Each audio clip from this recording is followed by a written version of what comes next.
Assalamualaikum warahmatullahi wabarakatuh.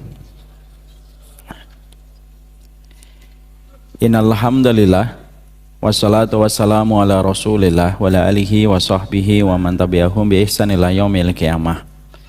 Kepada keluarga besar Masjid Al-Falah yang semoga Allah senantiasa makmurkan masjid ini, Allah ikhlaskan setiap para pengurusnya, dan yang terpenting semoga para pengurusnya diberikan persaudaraan dan kekeluargaan di dalam mengurus masjidnya Allah. Karena yang terkadang menjadi ironi ketika orang-orang yang berkumpul di masjid dan mereka sama-sama mengurus rumahnya Allah, terkadang justru ada pertikaian dan perpecahan. Kita senantiasa mendoakan kepada para asatid, kepada guru kita, kepada para pengurus masjid, semoga mereka senantiasa diberikan ukhuwah, diberikan persaudaraan, dan diberikan cita rasa kekeluargaan di dalam mengurus rumah-rumahnya Allah.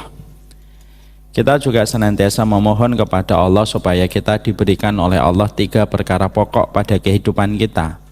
3 perkara pokok itu adalah ilmu, karena sesungguhnya surga itu identik dengan ilmu sebagaimana ikan identik dengan airnya. Dan kita memohon kepada Allah supaya kita diberikan oleh Allah keikhlasan, karena tidak ada perkara yang paling cepat melesat untuk menyusul rahmatnya Allah pada kehidupan dunia dan akhirat kita kecuali keikhlasan kita. Dan yang ketiga, bagaimana semoga kita mendapatkan kesabaran pada perjalanan hidup kita sampai kita betul-betul jujur menjaga hati kita, jujur berinteraksi kepada Allah sampai kita nanti berjumpa dengannya pada akhir perjalanan kehidupan kita. Ada manusia yang diberikan oleh Allah ilmu, terkadang tidak diberikan keikhlasan. Ada pula yang diberikan keikhlasan tetapi tidak diberikan kesabaran. Maka sesungguhnya siapapun yang diberikan keikhlasan, diberikan ilmu, dan diberikan kesabaran, maka itu merupakan pemberian terbaik yang Allah berikan kepada hamba yang Allah pilih. Semoga kita senantiasa dipilih oleh Allah kehidupan kita di dalam setiap kebaikan-kebaikan yang Allah tetapkan, dan semoga kita tidak diharamkan dari semua kebaikan yang Allah berikan dan anugerahkan. Alhamdulillah, tentunya senantiasa kita menata hati kita untuk selalu bersyukur kepada Allah atas setiap nikmat yang Allah telah berikan pada kehidupan kita, karena sesungguhnya syukur itu merupakan sebuah kewajiban. Syukur bukan anjuran, syukur itu juga bukan himbauan. Kita memberikan syukur tanpa tapi dan memberikan kesabaran tanpa tepi, karena memang sabar itu dalam setiap lembaran kehidupan kita. Allah menciptakan alam semesta ini 6 hari atau 6 masa karena ingin menyampaikan kepada setiap manusia bahwasanya kehidupan ini difitrahkan pada semenjak awal penciptaan dengan kesabaran. Oleh karenanya kita memberikan kesabaran tanpa tepi, dan semoga kita memberikan kesyukuran tanpa tapi, karena syukur itu tidak memerlukan syarat apapun. Kita tidak perlu menjadi orang yang berpaham materialisme, baru bersyukur ketika mendapatkan margin, baru bersyukur ketika mendapatkan profit, karena sesungguhnya orang yang beriman adalah mereka yang senantiasa bersyukur. Apapun kondisi yang Allah berikan kepadanya, dia yakin bahwasanya pemberian Allah itu adalah pemberian yang terbaik. Makanya kenapa syukur itu mendapatkan pahala yang besar di sisi Allah, kenapa syukur itu mendatangkan kelapangan, kenapa syukur itu memberikan kepada kita keberkahan. Karena orang yang bersyukur itu berarti dia telah yakin takaran yang Allah berikan pada kehidupannya sudah pas dan tidak ada yang salah. Inilah yang menjadikan kita menata hati kita setiap waktu, setiap saatnya. Semoga kita senantiasa menjadi hamba yang bersyukur kepadanya dalam setiap urusan kita, dan semoga kita tidak pernah kehabisan alasan untuk bersyukur dalam setiap hari dan kesempatan yang kita dapatkan pada kehidupan kita. Amin. Kita pada kesempatan hari ini akan melanjutkan pembahasan kita tentang masalah keluarga. Karena memang masalah keluarga ini termasuk salah satu pembahasan krusial. Allah menurunkan surat An-Nur, salah satunya meletakkan pilar pada kehidupan keluarga. Karena memang kehidupan keluarga itu memberikan efek yang besar pada kehidupan kita. Efek kebaikan kita dapatkan dari keluarga, sebagaimana efek keburukan kita pun dapatkan dari keluarga kita. Membangun peradaban itu sebenarnya dimulai dari keluarga. Sehingga ketika kita pada kehidupan ini sedang bermimpi bahwasanya kita mendapatkan peradaban Islam itu di atas kehidupan kita, maka sesungguhnya tidak ada yang kita bisa ikhtiarkan kecuali yang paling dekat. Dan yang paling dekat itu adalah bagaimana kita memberikan nyawa pada setiap keluarga yang Allah berikan kepada kita. Inilah yang menjadikan hari ini kita menghadirkan kembali makna keluarga kita. Karena banyak orang hari ini terlalu a priori dan terlalu takut ketika melihat arti keluarga. Banyak anak muda hari ini membuat sebuah tagline. Tagline-nya adalah marriage is scary. Pernikahan itu menakutkan. Kalau ada yang pernah membuat tulisan itu, saya bisa berkata, kamu mainnya kurang jauh. Karena sesungguhnya banyak orang yang bahagia sekali di dalam pernikahan.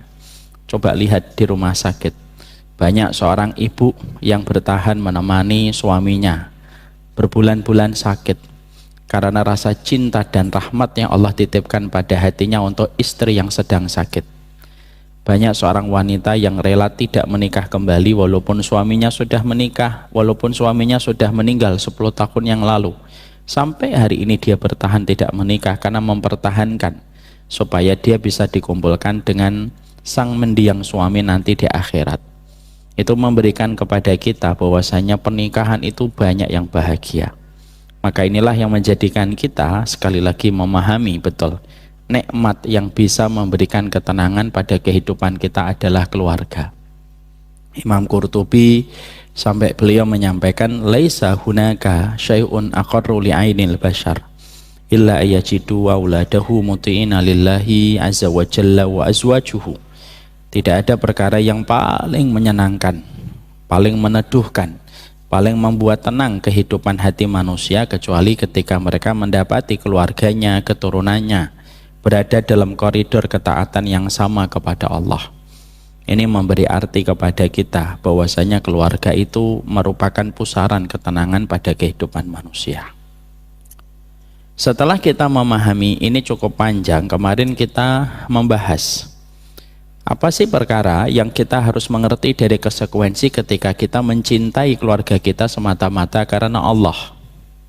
Karena terkadang kita suka mengatakan saya mencintai dirimu karena Allah, tapi terkadang kita belum tentu bisa memahami konsekuensi dari ucapan yang kita sampaikan ketika kita mengatakan kita itu mencintai karena Allah. Banyak istri yang mengatakan cinta kepada suaminya karena Allah, tapi tidak tahu konsekuensinya apa yang harus dia lakukan. Sebagaimana banyak laki-laki yang juga memiliki pola yang sama, mengatakan cinta semata-mata karena Allah. Tapi terkadang kita tidak tahu konsekuensi dari ucapan ini apa yang harus kita lakukan. Karena ini merupakan perkara basic, maka kita mencoba untuk mempelajari bersama-sama. Karena ternyata pernikahan itu merupakan seni tingkat tinggi, bagaimana kita memadukan dua hati yang datang dari latar belakang yang berbeda. Dan tentunya karakter penciptaan yang juga berbeda antara karakter penciptaan laki-laki dan perempuan. Makanya kita mencoba untuk memberikan ilmu supaya kita paham.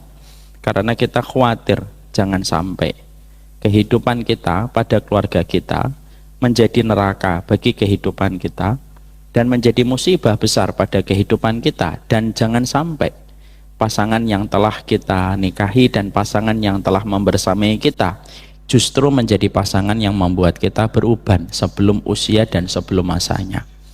Karena sesungguhnya kita beruban karena pasangan itu termasuk salah satu musibah. Makanya Nabi sampai berdoa, Allahumma inni a'udzubika min zaujin tusayyibuni qablal masyib. Ya Allah, aku berlindung dari beruban sebelum masanya, dari pasanganku yang sering membuat aku terfikir dan akhirnya ubanku bertambah disebabkan karena pasanganku memberi cobaan besar pada hidupku. Makanya jangan sampai kita sebagaimana tayangan-tayangan di sosial media, ada laki-laki punya 99 problem dan masalah, ketika melihat istrinya maka problemnya menjadi tambah 1 dan menjadi 100. Dan jangan sampai seorang perempuan memiliki problem 99, ngelihat suaminya malah tambah menjadi 100. Tapi semoga kita mendapatkan justru apa yang kita harapkan, bahwasanya pernikahan itu memberikan kepada kita sebuah ketenangan. Kemarin kita telah mendapati konsekuensi ketika kita saling mencintai karena Allah. Dan ini kita semuanya saling membutuhkan untuk ketahanan keluarga kita, maka setidaknya ada 6 konsekuensinya yang disampaikan oleh para ulama sebagai bagian dari ilmu kita memahami bagaimana kita memperlakukan pasangan kita pada kehidupan kita berkeluarga. Karena sesungguhnya memperlakukan pasangan ini harus dengan ilmu, sebagaimana ketika kita mendapati di universitas ada yang belajar teknik mesin itu 4 tahun, padahal cuma mempelajari benda mati. Kalaulah mempelajari benda mati saja harus memiliki kesabaran belajar selama 4 tahun, tersistematik, terstruktur, terevaluasi dengan ujian, lalu closingnya ditutup dengan skripsi hanya untuk memahami tentang teknik mesin yang sejatinya objeknya itu benda mati. Apalagi ketika kita menikah, orang yang kita nikahi itu orang yang hidup, tentunya sangat dinamis, dan tentunya banyak sekali problem yang harus kita pahami dengan benar, supaya apa yang kita cita-citakan bersama di dalam pernikahan, yaitu adalah ketenangan, betul-betul Allah berikan dan Allah anugerahkan pada kehidupan kita bersama dengan pasangan yang kita cintai.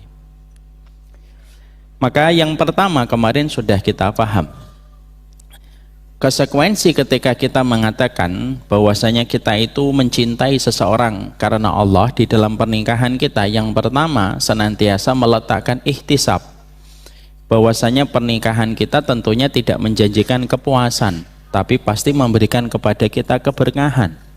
Karena semenjak kita menikah, maka proses ibadah kita telah dimulai, dan ibadah itu tidak selamanya mudah, dan ibadah itu terkadang tidak sesuai dengan apa yang kita planningkan dan apa yang kita rencanakan. Ihtisab itu mengharapkan pahala di balik ketidakidealan kondisi yang kita dapatkan dari pasangan kita. Karena sesungguhnya terkadang pada kehidupan kita berkeluarga kita akan menghadapi kondisi-kondisi yang tidak ideal. Ketika terkadang pasangan kita tidak sesuai dengan apa yang kita harapkan dan apa yang kita mimpikan pada saat sebelum kita menikah. Ada yang terkadang membantah, ada yang terkadang tidak bertanggung jawab, ada yang terkadang tidak memiliki sifat qawam. Maka sesungguhnya kita kemarin mempelajari yang pertama, berikan kepada perjalanan keluarga kita ihtisab, bahwasanya kita itu mengharapkan pahala di balik pasangan yang Allah kirimkan untuk kita. Kita sudah membahas panjang lebar.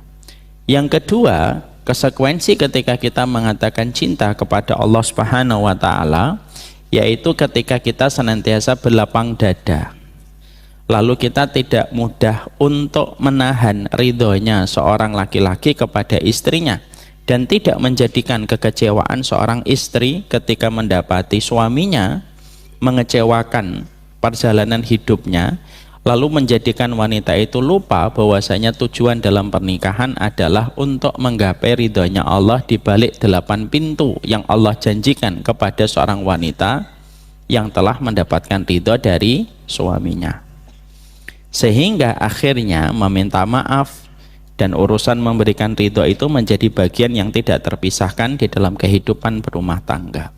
Itu yang kedua, gampang meminta maaf, gampang memberikan ridho, dan gampang minta dilapangkan dan direlakan apabila memiliki banyak kekurangan. Ini yang kedua, sudah kita bahas. Sekarang mari kita bahas yang ketiga. Yang ketiga, para ulama lalu menyampaikan,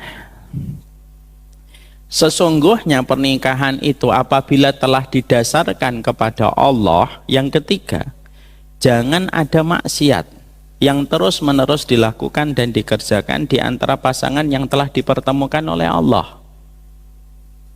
Karena pada setiap kemaksiatan dan dosa yang dilakukan ketika seseorang itu telah menikah, maka kemaksiatan dan dosa itulah yang akan membuat rusak pada kehidupan keluarga itu. Dan biasanya manusia di dalam konsep berkeluarga itu ada dua dosa yang sering menghantui dan sering membayangi. Yang pertama dosa makanan haram, yang kedua dosa zina ketika terjadi perselingkuhan. Kenapa dosa yang paling laku di antara manusia itu dua ini?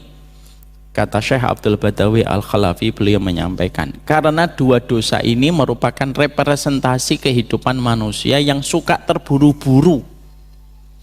Lalu mereka tidak mau sabar untuk menunggu kepada yang halal yang telah Allah persiapkan. Maka manusia yang suka terburu-buru biasanya mereka itu akan menempuh jalan pintas untuk mendapatkan apa yang mereka mau. Terjadilah perkara riba. Ketika perkara riba itu menjanjikan secara prematur barang yang kita inginkan. Yang kedua, terjadinya perzinahan di dalam perselingkuhan pada konsep keluarga. Makanya kita bedah dulu yang nomor satu.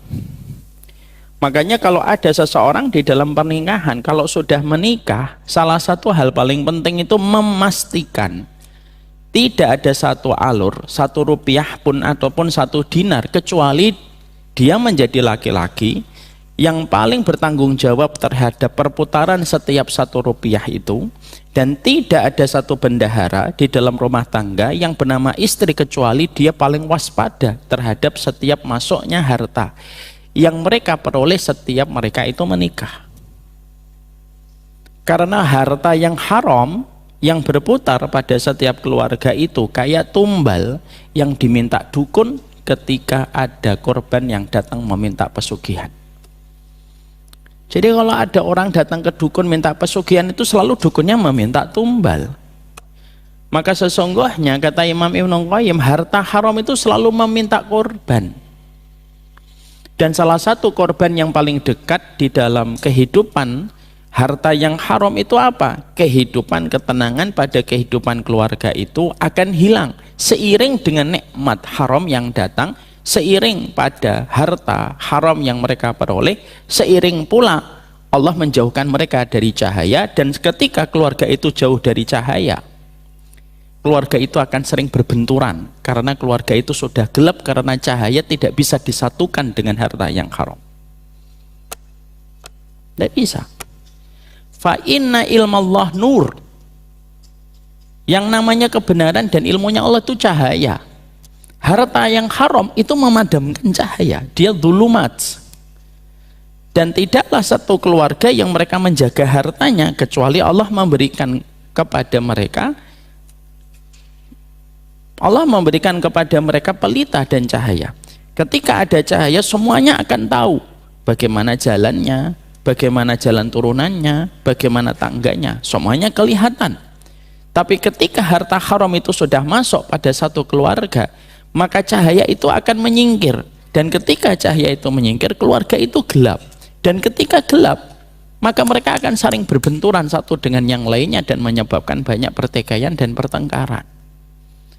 Terkadang ada masalah ketika terjadi pertengkaran rumah tangga antara kita. Kadang-kadang kita suka bertanya, kok masalah gini kita bertengkar? Kok masalah gini kita bertengkar? Terkadang setelah 1 hari, 2 hari kita itu mencoba merenung kenapa masalah semacam itu dipermasalahkan. Kadang kita lupa bahwasanya terjadinya pertengkaran, terjadinya pertikaian di dalam kehidupan rumah tangga. Salah satu perkara apabila disidik dan dibedah, kata para ulama, itu ada kaitannya dengan harta yang haram. Karena harta yang haram itu pasti akan mengambil ketenangan pada setiap tempat ketika harta haram itu sudah datang. Dan ketika harta haram itu sudah didapatkan dengan cara yang dimurkai oleh Allah. Makanya betul, kalau kita nanti menjadi seorang bapak atau menjadi seorang ibu ketika akan mencarikan jodoh untuk anak kita, jangan hanya berhenti pada standar apakah dia sholat atau tidak sholat. Itu yang paling populis di masyarakat kita. Nanti cari jodoh, cari yang sholat. Betul. Tapi tidak boleh berhenti di sini. Bagaimana ketika dia mencari harta, itu menjadi syarat sah. Karena sesungguhnya tidak ada perkara yang paling merusak kecuali adalah masuknya harta. Ketika didapatkan dengan cara yang haram. Berulang-ulang saya menasihati diri saya sendiri. Tidaklah Nabi Adam, beliau dikeluarkan dari surga bersama dengan Hawa, lalu dipisahkan sampai ratusan tahun ketika pertama kali mereka diturunkan di atas muka bumi ini, kecuali karena masuknya makanan haram. Ketika ada satu buah yang diharamkan oleh Allah untuk didekati oleh Nabi Adam, lalu Nabi Adam itu melampaui batas untuk mengambil buah itu dan memakannya, hanya satu gigitan saja sudah cukup bagi Allah. Yang asalnya Allah memberikan ketenangan, memberikan kenikmatan kepada Nabi Adam dan Hawa, maka semua kenikmatan itu diambil sementara waktu oleh Allah. Nabi Adam diturunkan bersama Hawa dari surga menuju ke muka bumi ini. Mereka mendapatkan perjuangan yang luar biasa. Itu karena harta, itu karena makanan haram yang masuk pada keluarganya Nabi Adam. Jadi jangan kita meremehkan, oh harta haram tidak apa-apa ya, nanti kita tutup dengan sedekah. Tidak bisa, tidak bisa. Harta haram tidak bisa dipakai untuk sedekah. Kita mendapatkannya dengan cara batil, lalu kita nanti mengatakan, sudahlah 2/3-nya nanti kita sedekahkan. Innallaha thayyibun wa la yaqbalu illa thayyiban. Allah itu baik dan tidak menerima kecuali yang baik. Makanya konsekuensinya para ulama nasihatin kita, Pak, termasuk saya. Nasihatinnya itu apa? Kalau kamu telah menetapkan bahwasanya mahligai pernikahan kamu dan keluarga yang kamu syukuri itu karena Allah, orang yang menikah karena Allah itu pasti sangat cerewet kalau sudah membicarakan tentang masalah harta. Karena apa? Karena harta itu kalau sudah masuk merusak semuanya. Itu persis sebagaimana lempengan besi diletakkan di luar, kena matahari, kena hujan, sekeras-kerasnya besi pasti akan berkarat. Dan itu menghilangkan keberkahan. Makanya Imam Ibnu Rajab itu berkata kepada kita, Pak, intinya sunnah itu 3. Jadi kalau ada ratusan ribu hadis, intinya semua hadis Nabi itu 3. 1, jaga niat. 2, jaga ilmu, jaga dalil dalam setiap kamu berbuat. Yang ketiga, jaga dari makanan haram. Yang pertama hadis Umar bin Khattab, yang kedua hadis Aisyah, yang ketiga hadis dari Nu'man bin Bashir. Jadi kalau sunnah itu diilustrasikan kayak bulatan, versi Imam Ibnu Rajab Al-Hambali di dalam kitabnya Jami'ul Ulum wal Hikam, kalau sunnah itu diibaratkan dan diilustrasikan itu kayak bulatan, sepertiganya itu menjaga niat, sepertiganya itu adalah menjaga dalil, sepertiganya itu menjaga dari harta yang haram. Makanya orang kalau ngaji melalang buana kemana-mana, tapi ternyata dia belum mampu mencarikan harta haram pada kehidupannya, maaf, sepertiga bangunan sunnah tidak sempurna untuknya, walaupun mungkin dia menjaga niat yang baik. Dan harta haram itu tidak menimbulkan kecuali keburukan. Mana dalilnya Ustaz? Dalil apa yang disampaikan oleh Imam Ibnu Rajab? Jazaa'us sayyi'ati as-sayyi'atu ba'daha. Balasan atas setiap keburukan dari harta yang haram itu selalu keburukan setelahnya. Makanya sampai Fudail bin Iyad itu berkata, aku pernah memberikan harta syubhat, qadarullah, dan dampaknya aku rasakan betul bagaimana aku mendapati istriku, anakku, bahkan hewan tungganganku, mereka tidak taat kepada diriku dari harta haram ketika aku memberikan kepada keluargaku. Sehingga hajat kita kepada harta yang bersih itu menjadi prioritas yang tidak bisa ditawar. Kalau kita mencintai karena Allah, memastikan setiap suapan yang kita berikan kepada istri, setiap suapan yang kita berikan kepada diri kita dan anak-anak kita bersih. Karena harta yang haram itu lebih menjijikkan dari makanan basi yang sudah terlewatkan 5 hari sampai 7 hari expirednya. Itulah harta yang haram. Makanya Masya Allah, sehingga kalau ada satu keluarga lalu merasa sering ada pertengkaran, dan terkadang pertengkaran itu datang dari perkara-perkara remeh tapi sering bertengkar, ketika di breakdown, didiagnosa oleh para ulama itu mengatakan, kalau kamu dan keluargamu sering ada masalah, sering masalah kecil jadi besar, bisa jadi Salah satunya disebabkan karena perputaran harta haram yang ada di kantong ketika memberikan kepada keluarga, lalu harta haram itu berputar-putar, dan tidaklah harta yang haram kecuali damage, kerusakannya besar menimpa kepada keluarga kita. Ya. Maaf ya Pak, 1 miliar yang harta yang bersih itu lebih baik daripada 1,5 miliar harta tidak bersihnya. Ya kalau bisa ya 1 miliar. Maksud saya ngomong 100.000 harta yang bersih lebih baik daripada 1 miliar. Terlalu jauh perbandingannya. Jadi akhirnya memastikan harta itu bersih. Makanya akhirnya saya pernah ada sebuah kisah nyata ini. Kisah nyata ini disampaikan oleh salah satu sahabat saya. Ada sahabat saya itu punya pondok. Beliau ini punya pondok dan pondoknya itu masih menerapkan hukuman lumayan keras, hukuman fisik. Dan kalau santrinya itu sudah terlalu melampaui batas ketika melanggar aturan, biasanya digundul. Jadi kalau Bapak nanti ngeliat ada santri gundul, Bapak jangan bilang keren kamu gundul, jangan. Dia tuh melanggarnya sudah terlalu jauh.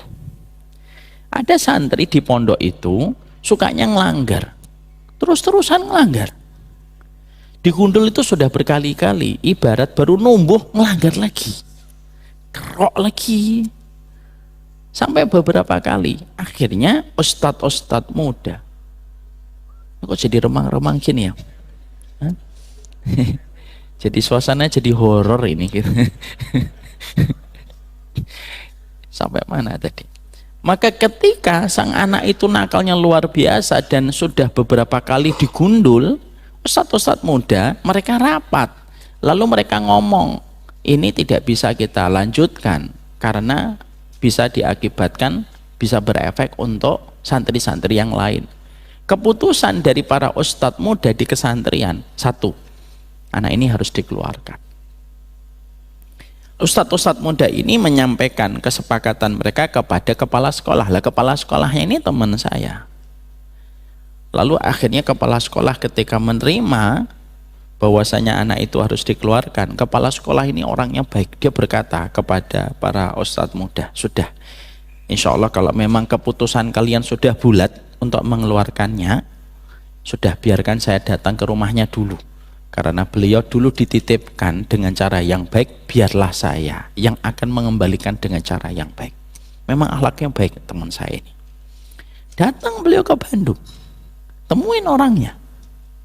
Dan ketika ditemuin keluarganya, akhirnya beliau menyampaikan, Pak, anaknya Bapak ini sudah melampaui batas. Para ustadz sudah tidak lagi mampu untuk menghandle anak Bapak. Dan terpaksa sekali anak Bapak harus dikeluarkan. Bapaknya nangis, Pak. Bapaknya nangis, Ustadz. Beliau cerita ke saya, bapaknya nangis. Dan ketika bapaknya nangis itu, bapaknya itu mengibah, Ustadz, bisa nggak usah dikeluarkan.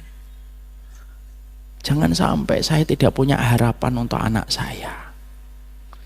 Maka beliau sebagai seorang ustadz, kepala sekolah, hatinya mengibah. Ketika mengibah, tiba-tiba beliau tuh penasaran untuk tanya, maaf Pak, pekerjaan Bapak apa? Kok saya lupa ya dulu pas interview ya, pekerjaan Bapak apa?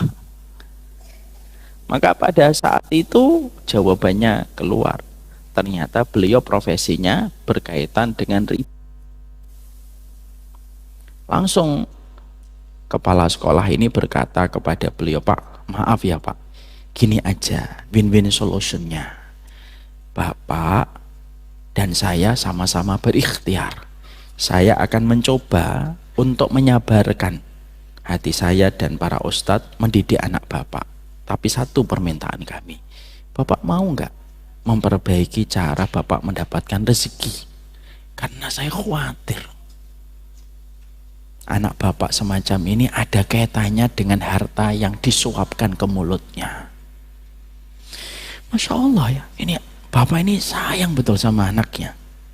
Bapak ini langsung tanpa pikir panjang dipegang tangan sang ustadz. Siap ustadz, saya akan resign, kasih waktu saya 1 bulan ustadz.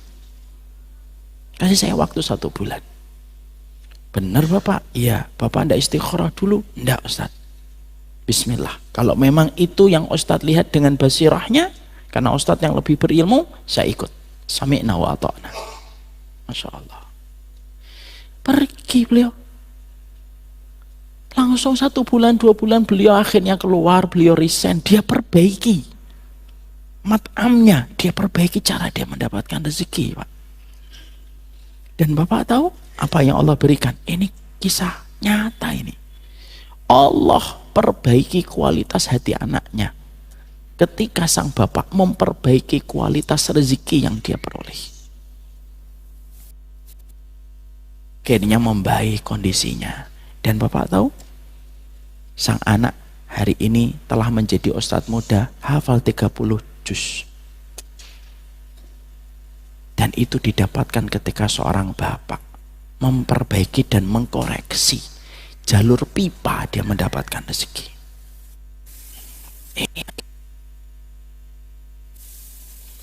Kita hari ini hidup pada satu zaman, orang sering berkata, nyari yang haram aja susah, apalagi yang halal. Ini gimana sih? Masa kamu mau nyari kotak infak? Loh, Tuhanmu Allah itu di mana gitu. Tapi ini merupakan perkara yang tidak bisa ditawar. Syekh Utsaimin beliau mengatakan, mana ada orang mengatakan saya cinta sama kamu karena Allah, setelah itu makanannya syubhat? Tidak bisa. Tidak bisa. Makanya harta itu sampai mendapatkan 2 kali pemeriksaan audit dari Allah. Dari mana kamu dapat, bagaimana kamu membelanjakan. Yang dapatnya halal aja masih diaudit lagi sama Allah. Dibelanjakannya kemana, dan setelah dapat untuk apa. Itu padahal sudah selesai audit ketika mendapatkan. Apalagi kalau sudah ketika mendapatkannya diaudit oleh Allah sudah haram, sudah rusak, Pak. Kenapa? Dunia itu tidak lebih daripada sayap seekor nyamuk di hadapan Allah. Tapi Allah paling benci ketika kedudukannya begitu hina didapatkan dengan cara yang paling tercela ketika tidak diridhai oleh Allah. Jangan masalah harta. Makanya akhirnya perhatian para ulama terdahulu itu selalu bercerita tentang masalah kehati-hatian mereka tentang masalah harta. Saya pernah mendapati ada seorang tabi'in namanya Fudail, Pak, duduk. Beliau ini duduk di satu tempat menunggu sahabatnya. Setelah dia ketemu dengan sahabatnya, dia itu membawa uang 5 dirham, di kantongnya 5 dirham. Lalu ketemu temannya, lalu dia pergi. Baru jalan kira-kira beberapa ratus langkah, dia merogoh kantongnya. Loh, bolong. Dia nggak langsung marah, ini istriku ndak jahit, ndak. Dia langsung, loh, 5 dirhamnya mana? Kira-kira pikiran kita kemana? Dia pasti mencari ke tempat dia duduk. Dan ketika dia balik, Pak, di tempat duduknya tadi ketika menunggu sahabatnya, di situ ada 5 dirham. Di situ ada 5 dirham. Kalau kita ngambil atau tidak ngambil? Ngambil. Kita ngomongnya apa? Alhamdulillah masih ada. Kita, Pak, beliau enggak, Pak. Beliau balik ada 5 dirham. Ketika akan diambil, tiba-tiba beliau khawatir. Jangan-jangan setelah saya ada yang duduk di sini, lalu juga bolong celananya, dan ternyata bekal dari rumahnya juga 5 dirham. Dan saya khawatir itu bukan 5 dirham saya. Udahlah, lebih baik saya kehilangan 5 dirham daripada 5 dirham itu mengancam kehidupan akhiratku. Ditinggal, Pak. Ketika kita membaca kisah itu bukan masalah 5 dirham. 5 dirhamnya sih murah, Pak. 5 dirham itu ya sekitar 400.000 atau 300.000 hari ini. Tapi masalahnya itu kenapa ada orang begitu peduli tentang masalah harta, sehati-hati itu kepada harta itu? Karena dia paham Bagaimana harta itu dari hulu sampai hilirnya itu kalau sudah masuk, apa yang akan dirusak oleh harta itu? Jadi kalau harta itu sudah masuk, semua yang dilewati itu jalurnya rusak, Pak. Sebagaimana kalau lemak masuk ke urat dan pembuluh darah orang yang sudah sepuh, Pak, lemak itu akan nempel, ngerusak pembuluhnya, bisa mampet, terjadi stroke dan lain sebagainya. Harta haram itu semacam itu. Makanya akhirnya kalau kita mendapati anak kita suka bantah, kata para ulama jangan buru-buru nyalahin, cek dulu, diaudit dulu hartamu. Jangan-jangan kamu tidak pernah mengaudit hartamu, lalu kamu tidak pernah tahu bahwasanya hartamu telah bercampur dengan sesuatu yang haram. Lalu ketika haram masuk ke dalam tubuh anakmu, dimakan, membentuk daging, dan ketika daging itu terbentuk dari yang haram, setiap panggilan kebaikan ditolak sama daging yang terbentuk pada sesuatu yang haram. Masalah harta itu sedetail itu, Pak. Makanya akhirnya konsekuensi ketika mencintai Allah itu memastikan harta haram itu tidak masuk, apalagi riba. Sudahlah Pak, kalau memang harta itu, mobil itu, rumah itu milik kita, miliknya bapak, miliknya ibu, enggak usah pakai yang riba. Demi Allah, itu kalau memang milikmu pasti datang. Tapi kalau enggak milikmu, walaupun kamu cicil sampai 20 tahun, kalau memang bukan milikmu, pasti kamu akan lepas. Karena Rasulullah itu mengatakan kepada kita itu apa? Sesungguhnya janganlah lambatnya rezeki yang datang kepada dirimu menjadikan kamu tuh memotong kompas dengan cara yang haram. Jangan pakai riba, Pak. Ya kita punya, kita beli. Nggak punya, ya kita nabung kalau memang itu kebaikan. Tapi kalau memang belum ada, sabar. Jangan terburu-buru, karena kalau sudah masuk harta riba, rusak semuanya. Maaf ya Pak, kita tahu tidak? Harta riba itu bisa dimanfaatkan atau tidak? Ini pertanyaan Pak, bukan pernyataan. Harta riba itu bisa dimanfaatkan tidak? Siapa yang bisa menjawab bisa? Angkat tangan. Bisa. 1, 2, 3, 4. Ada yang mengatakan harta riba tidak bisa dimanfaatkan sama sekali? Ada? Tidak ada. Saya jadi pusing di sini Pak Ivan. Harta riba itu Pak ada dua pendapat para ulama. Sebagian para ulama mengatakan tidak boleh dimanfaatkan. Ustadz, ada orang deposit harta ribanya sampai 2 miliar. Sudah dibiarkan aja. Ini sebagian fatwa loh Pak, ulama yang ngomong jangan direndahin. Apa itu fatwa, enggak realistik.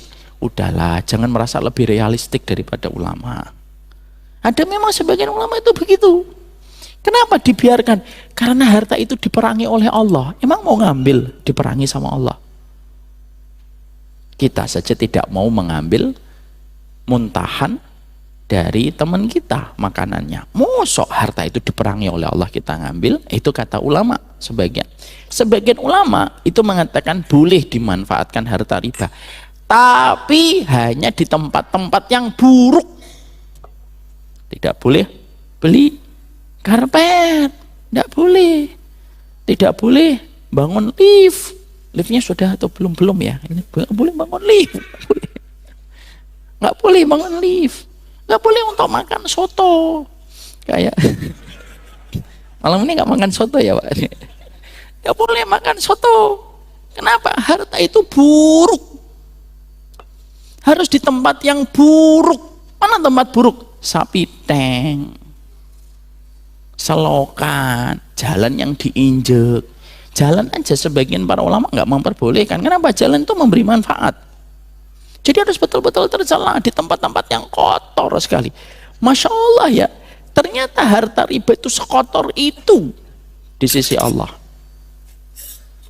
Maka ketika ada satu orang memakan riba masuk pada keluarganya, rusaklah Pak semuanya. Karena konsekuensi mengatakan istriku aku cinta kepada dirimu, itu kalau dibedah omongan itu, istriku aku mencintai engkau karena Allah, aku akan memberikan dan tidak menyuapkan kecuali yang halal untukmu. Itu konsekuensi dari kata mencintai karena Allah. Jadi kita harus menjadi auditor terbaik dan terperinci setiap harta itu datang. Kenapa? Harta yang 100.000 memberikan efek kebaikan ketika halal, harta 200.000 memberikan kerusakan di mana-mana, Pak. Dan itu yang terjadi ketika hari ini kita tuh suka sekali untuk meremehkan masalah ini. Ini nggak pernah remeh. Makanya akhirnya hilanglah banyak keberkahan di dalam kehidupan seseorang pada keluarganya karena harta haram. Makanya akhirnya kita dapetin kisah nyata lagi di sebuah tulisan saya pernah baca. Ada satu keluarga, mereka itu asalnya orang yang ngaji. Lalu mereka punya pabrik roti, Pak. Ngaji kemana-mana itu berdua naik motor, mesra, harmonis, Pak. Rukun. Sampai sang suami pada satu hari mengatakan, "Dek, kalau usaha kita begini-begini aja tidak akan besar. Terus gimana, Bang? Kita harus bisa dapat pinjaman supaya bisa membesarkan bisnis kita." Oke, kita besarkan bisnis kita, cari pinjaman. Nggak dapat pinjaman, Pak. Diuji oleh Allah. Memang terkadang kita itu. Akhirnya sang suami berkata, "Dek, ini nggak dapat. Gimana kalau kita dapetin riba aja, lebih cepat?" "Janganlah, Bang, kan kita sudah ngaji, Bang." "Ya nggak apa-apa, nanti banyak sedekah." Begitu, kadang-kadang setan tuh nggak ngasih nasihatnya gitu. "Nggak apa-apa, ambil aja, setelah itu banyakin sedekah." Akhirnya apa? Akhirnya tergoda, dapat Pak riba. Lalu rotinya besar. Dan ketika sudah besar bisnisnya, yang mereka kebiasaannya ngaji jadi jarang ngaji. Apa akhirnya? Terjadilah satu musibah besar pada keluarga itu. Sang suami melakukan dosa yang tidak bisa sang istri memaafkan dosa itu. Kapal itu karam, Pak. Dan ketika karam pernikahan mereka, usaha rotinya karena diklaim 2 orang, sang istri merasa punya saham, sang suami juga merasa punya saham, akhirnya dibelah mereknya. Dan ketika menjadi 2, mereka tidak bertahan ketika mendapatkan turbulence. Ambruk usahanya, ambruk bisnisnya bangkrut, keluarganya karam. Dan sang istri itu nulis, dan sempat viral tulisannya. Tulisannya apa? Yang salah bukan mantan suami saya, yang salah adalah ketika kami telah paham riba, tapi kami telah memberanikan diri untuk berani memakai riba itu sampai riba itu merusak semua yang telah kita miliki. Itu harta haram, Pak. Kalau gigitan buah saja bisa menurunkan Nabi Adam dan Hawa dari surga, padahal cuma 1 gigitan. Dan Nabi Adam juga nggak nambah. Nambah dong sebelum turun. Enggak, Pak. Itu 1 gigitan dok sudah mengeluarkan Nabi Adam dari surga. Loh, apalagi kalau 1 rupiah, 2 rupiah, 1 juta, 2 juta haram, gimana pertanggungjawaban pada keluarga itu? Beliau sudah memegang mic, berarti ini tanda dan isyarat. Kita akhiri dulu dengan sholat isya, nanti kita lanjutkan sebentar habis sholat isya. Barakallahu fikum wa sallallahu ala nabiyina Muhammad walhamdulillahirabbil alamin. Assalamualaikum warahmatullahi wabarakatuh. Bismillahirrahmanirrahim. Kita lanjutkan sebentar aja. Qadarullah, saya juga ada acara. Jadi saya minta waktu agak lebih pendek pada kesempatan malam kali ini. Assalamualaikum warahmatullahi wabarakatuh. Kita lanjutkan.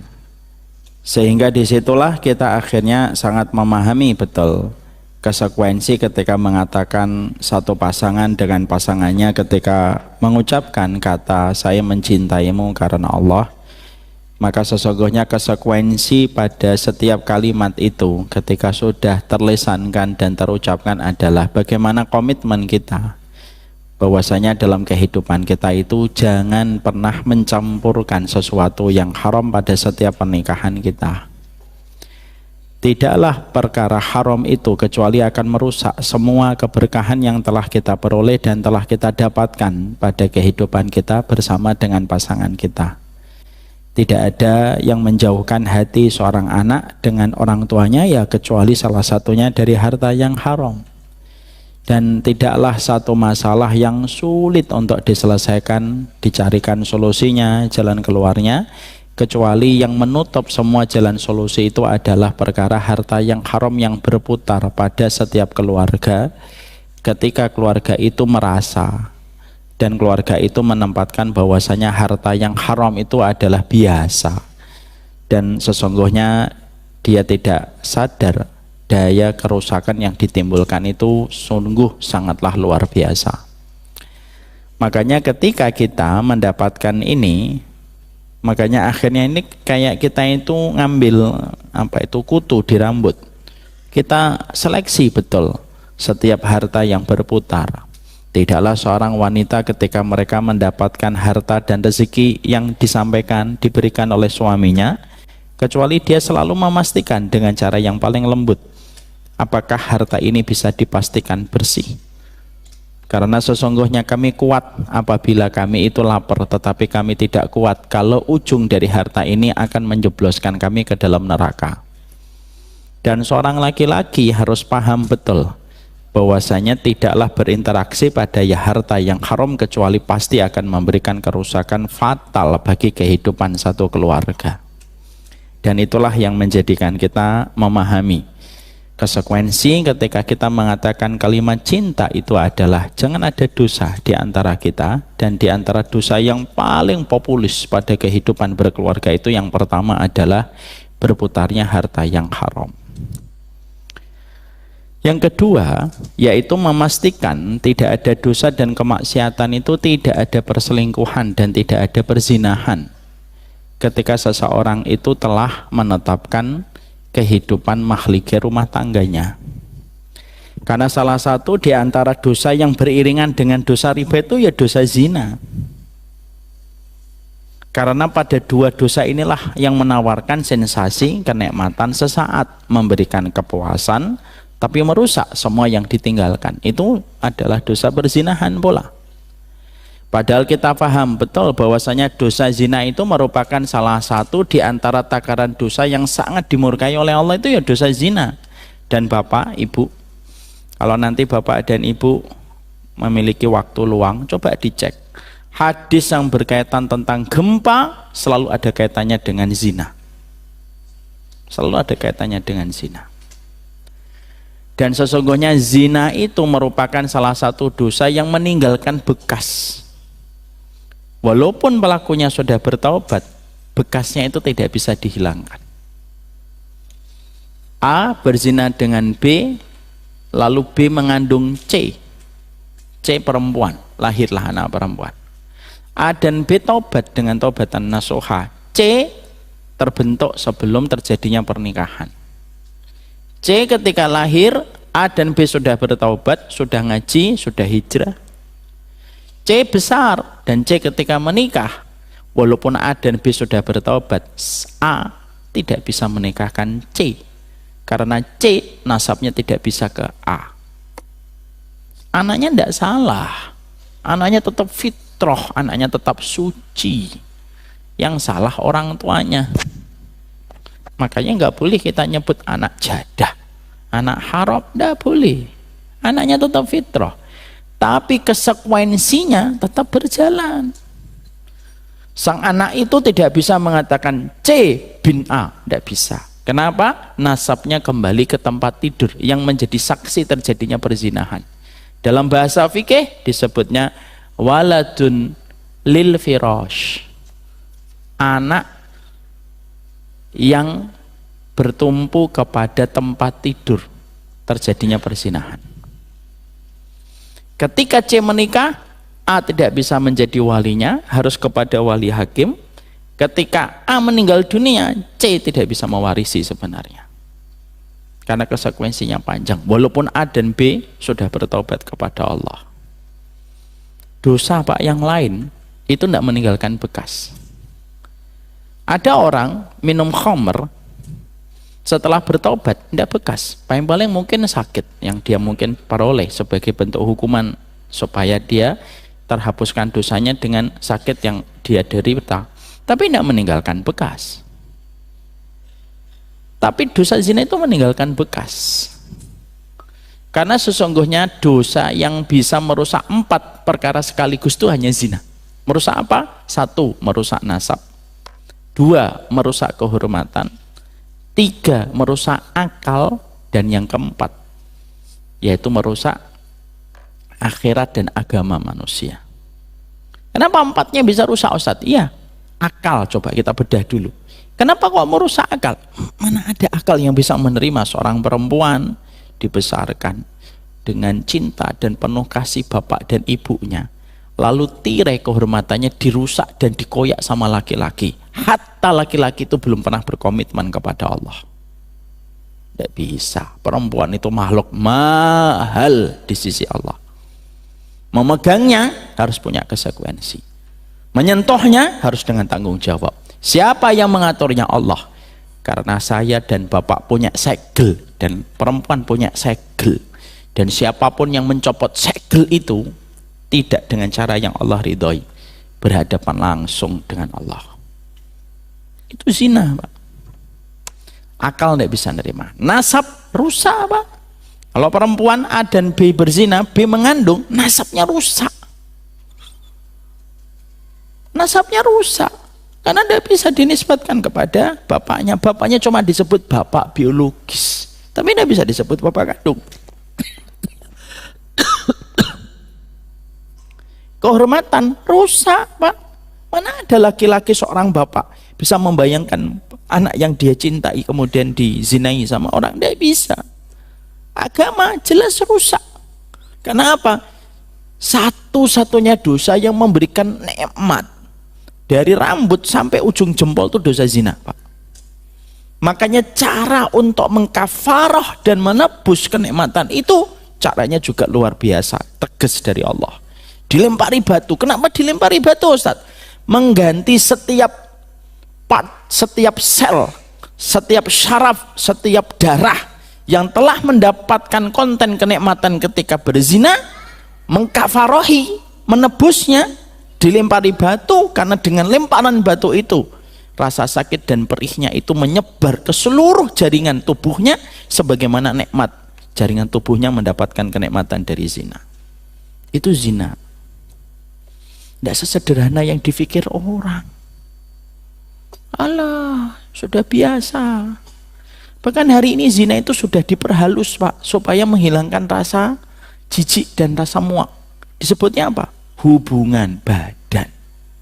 Disebutnya apa? Hubungan pranikah. Terjadi hubungan badan di area parkir. Kenapa sih nggak ngomong terjadi zina? Kalau memang itu betul-betul zina. Konsekuensinya besar. Makanya kenapa di dalam aturan Islam itu sangat menjaga laki-laki dan perempuan, terutama ketika sudah menikah, ditutup segala cara supaya tidak terjadi perzinahan. Perempuan tidak boleh jalan di depan laki-laki. Kenapa perempuan tidak boleh jawab terlalu lembut untuk laki-laki? Itu semuanya satu untuk menutup rapat dari perzinahan. Kenapa? Zina itu by proses. Dari proses sedikit menjadi besar dan akhirnya terjadinya perzinahan. Nggak ada orang berzina itu langsung zina, Pak. Nggak, by proses pelan-pelan gitu. Dari mata turun, ngobrol, cocok. Mulai untuk berkomunikasi, cocok, ketemu, terus ujungnya zina.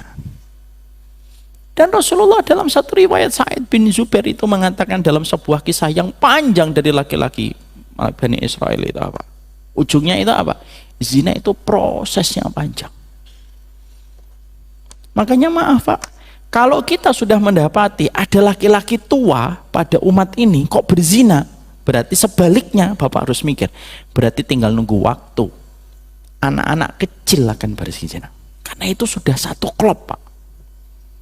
Kalau kita dapetin ada kakek-kakek di daerah Klaten, Karanganyar atau Kudus atau Demak telah melakukan zina, memperkosa anak tetangga, itu tinggal nunggu waktu. Berarti sebentar lagi ada anak-anak kecil yang nanti akan berzina. Itu sudah takranya gitu.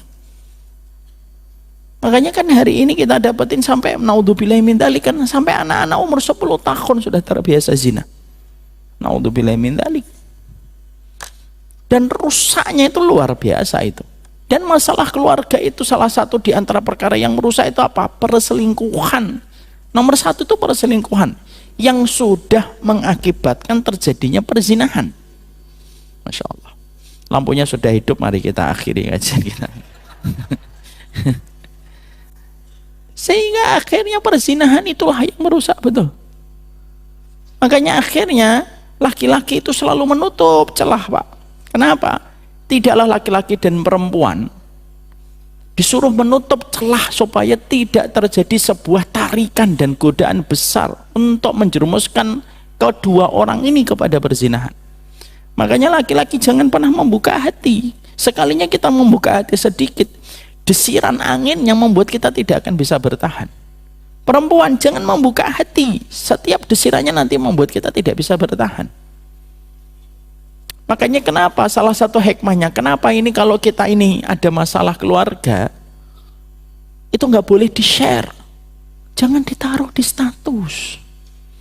Itu salah satu hikmahnya, itu bukan karena itu merupakan kemakrufan untuk menutupi masalah kita supaya tidak terakses publik, tapi kata para ulama itu apa? Salah satu hikmahnya supaya menutup celah adanya perhatian, karena dari perhatian lahirlah intensi, dari masalah perhatian itu terjadilah sebuah ikatan dan hubungan yang haram. Makanya kalau lagi ada masalah, tidak usah pasang status. Bang, lagi ada masalah ya sama istrinya ya bang. Iya, ngobrol ke sana kemari. Kalau saya jadi istri mah nggak mungkin gitu bang. Ya dah. Saya mah kalau jadi istri taat, memperbolehkan suami poligami, ya ngomongnya. Akhirnya ngerebet kemana-mana. Sebagaimana ketika wanita ada masalah itu ndak usah taruh status.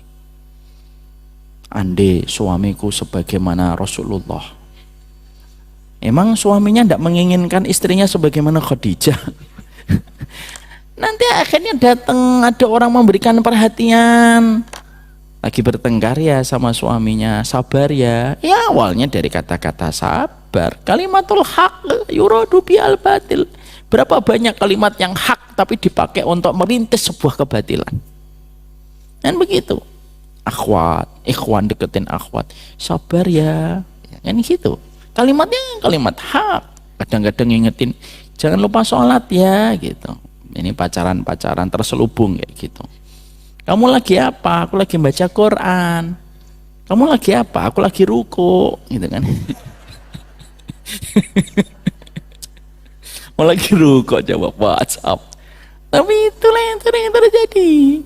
Akhirnya terjadilah itu. Tutup pintu-pintunya itu ditutup. Makanya kenapa dalam surat Al-Ahzab perempuan itu suruh meninggikan, menstandarkan suara sana, tidak boleh merendahkan suaranya.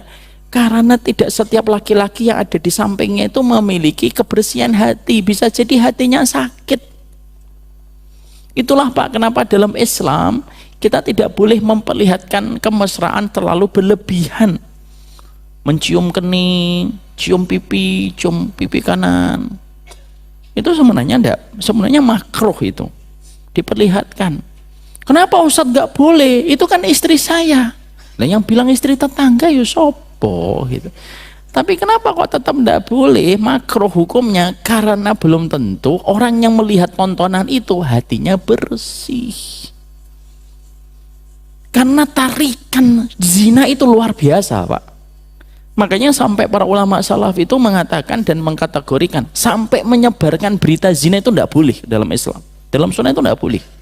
Misalkan ada seseorang terjebak prostitusi online, itu tidak boleh sebenarnya disiarkan. Kenapa? Karena orang kalau membaca berita yang asalnya hatinya bersih jadi kotor. Oh ternyata artis ini itu bisa dibeli. Terlebih lagi detail lagi beritanya. Telah tertangkap artis inisial Bunga. Dia dengan tarif 25 juta sekali transaksi. Beritanya nyampe ke laki-laki, Pak. Apa yang terjadi? Itulah zina, Pak. Maka orang yang membaca itu kadang mikir, 25 juta mah saya punya. Tuh kan? Itu makanya tidak boleh. Makanya dalam Islam itu siapapun yang menyiarkan berita perzinahan itu ditangkap dalam Islam, dihukum. Kenapa? Dampaknya itu luar biasa perzinahan itu. Merusaknya itu luar biasa. Baru berita doang itu bisa membuat seseorang itu berfantasi terhadap perkara perzinahan. Karena memang salah satu ujian besar pada kehidupan seorang laki-laki, pada kehidupan umatnya Nabi itu ya kehidupan bagaimana dia mengontrol masalah syahwatnya. Dan itu yang merusak. Makanya maaf ya, kalau ada seorang istri atau seorang suami kok sudah mendapati suaminya berzina, berat sekali itu. Perjalanan istri itu menghabiskan sisa hidupnya bersama laki-laki itu, Pak. Luka itu tidak akan pernah sembuh. Dan kita harus bersabar sebagai pihak laki-laki ketika melakukan itu. Makanya saya sering ditanya, Ustadz, kalau saya punya suami berzina, ketahuan, apakah lebih baik saya cerai atau tidak cerai? Cerai atau tidak cerai, Pak? Hebat. Maka sesungguhnya kata para ulama dilihat kondisinya. Kalau ada seorang wanita mendapati suaminya berzina, lalu sang laki-laki betul-betul bertaubat, taubatan nasuha, mengikrarkan dirinya untuk kembali sama Allah, menyesal dengan sepenuh hati penyesalan, temani. Karena menemani orang yang kembali kepada Allah itu mendapatkan banyak pahala di sisi Allah. Pegang tangannya. Tangan yang mulia itu tangan yang mengulurkan tangannya kepada hamba supaya tertarik dari kubangan dosa. Itu tangan yang paling mulia. Biarkan tangannya ibu apabila mendapati takdir ini harus terjadi pada keluargamu, biarkan tanganmu mulia, ulurkan tanganmu kepada suamimu, tariklah dia dari kubangan dosa itu selama dia menyatakan tobat dan tidak akan pernah mengulang lagi. Tapi kalau ada seorang laki-laki dia telah bertaubat, telah melakukan zina dan tidak ada penyesalan sama sekali, sebagian besar ulama terutama dari kalangan Hanabilah mengatakan tidak boleh dilanjutkan lagi. Kenapa? Karena tidak hak seorang wanita yang suci berkumpul dengan laki-laki yang tidak mau melepaskan dirinya dari perbuatan zina yang dia kerjakan. Tidak boleh kumpul ini. Dan zina itu luar biasa, Pak. Imam Syafi'i itu berkata zina, ada orang berzina, walaupun mungkin pasangannya tidak tahu, pulang dia ke rumahnya, lalu setelah itu dia ketawa gitu, karena nggak ada yang tahu. Mungkin setelah booking, pulang, lalu ketemu istrinya, ketemu suaminya, atau ketemu orang tuanya sambil ketawa, dia merasa biasa-biasa aja, kata Imam Syafi'i. Laknat itu ada pada rumah itu. Sampai tikus, ini bahasanya ya, bukan betul-betul secara hakikat tapi maknanya. Hatta kalaupun ada tikus di rumah itu, tikus itu akan mendapatkan laknat. Saking besarnya laknat Allah kepada perbuatan zina yang dilakukan manusia. Kenapa? Karena Allah sudah memudahkan orang untuk menikah. Makanya maaf ya Pak, seberat-beratnya kita mendapatkan informasi dan berita ada seseorang menikah, itu jauh bisa kita lebih terima daripada seseorang yang melakukan zina. Karena apa? Tidak boleh ada seorang wanita yang berkata, saya mah sama suami saya nggak apa-apalah, dia mau jajan-jajan sono, kalau mau zina-zina sono, yang penting saya tidak tahu dan selama dia pulang, nah, saya tidak ada masalah. Ini perkataan paling buruk di antara semua perkataan perempuan setelah kekufuran kepada Allah. Tidak bisa kayak gitu. Tidak apa-apalah, yang penting saya tidak tahu. Bahkan ngomong, boleh ya kamu kalau misalkan mau zina, boleh, asal tidak ketahuan. Ya seneng lah. Laki kucing garong aja kalah kalau laki-laki. Nggak boleh. Dan apa yang terjadi? Tidaklah seorang yang kemudian mereka melakukan zina, zina itu meninggalkan bekas dan ancamannya selalu ada. Apa ancamannya? Az-zina dainun wa qada qada'uhu fi ahlihi. Zina itu utang kalau dia tidak bertobat, dan utang itu akan dibayarkan melalui anak keturunannya kalau bapaknya tidak bertobat. Makanya kalau sampai, maaf, naudzubillah min dzalik, kalau ada seorang anak muda hari ini zina, hamil, naudzubillah min dzalik, naudzubillah min dzalik, naudzubillah min dzalik, coba cek ke atasnya, ada nggak yang berzina? Karena begitulah cara kerjanya ketika zina sudah ditumpahkan. Ya. Makanya orang kalau sudah hadir perzinahan, sudah hilang itu ikatan misalkan golidonya, ini sudah rusak ini sebenarnya. Makanya konsekuensi kata cinta itu, kalau aku mencintaimu karena Allah, jangan ada harta haram, jangan ada perselingkuhan yang menyebabkan perzinahan.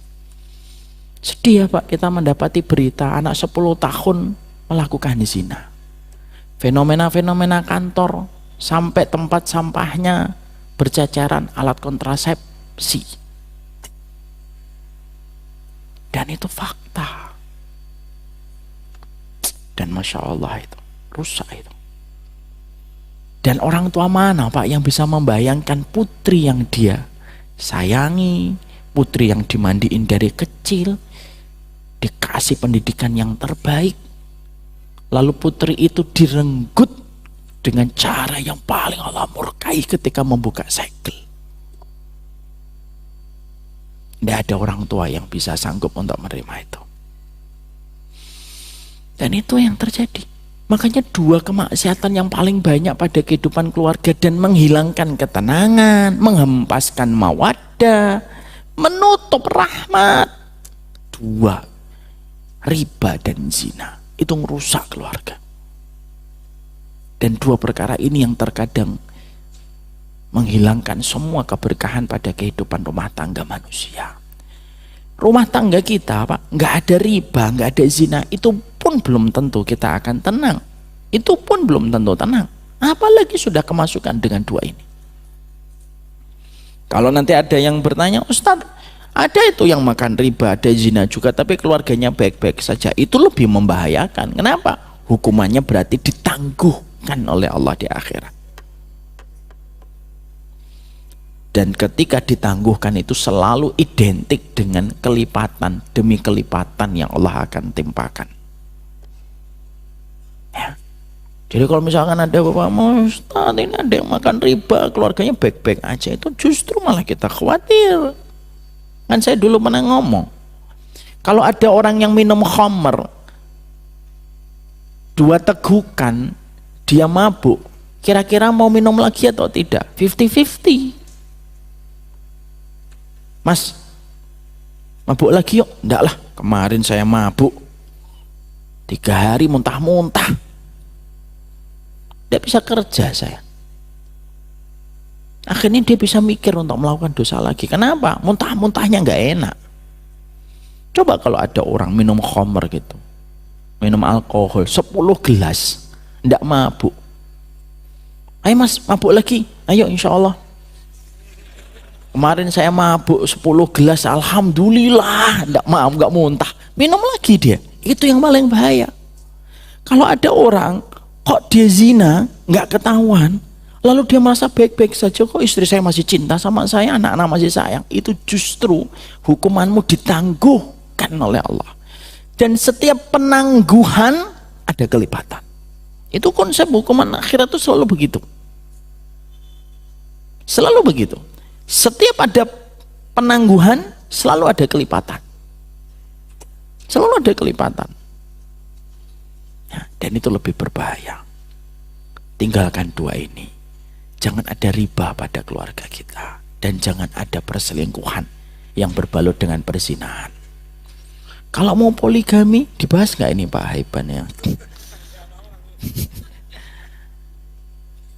Maka sesungguhnya janganlah kita sebagai laki-laki sering menggunakan syariat kata poligami untuk melakukan tindakan-tindakan haram.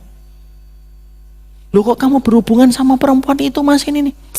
Saya itu sebenarnya lagi ikhtiar poligami. Enggak poligami. Itu perselingkuhan yang di atas nama poligami. Gimana hukum poligami, Ustadz? Bukan pembahasan kita. Biarlah itu dibahas sama Ustadz lain.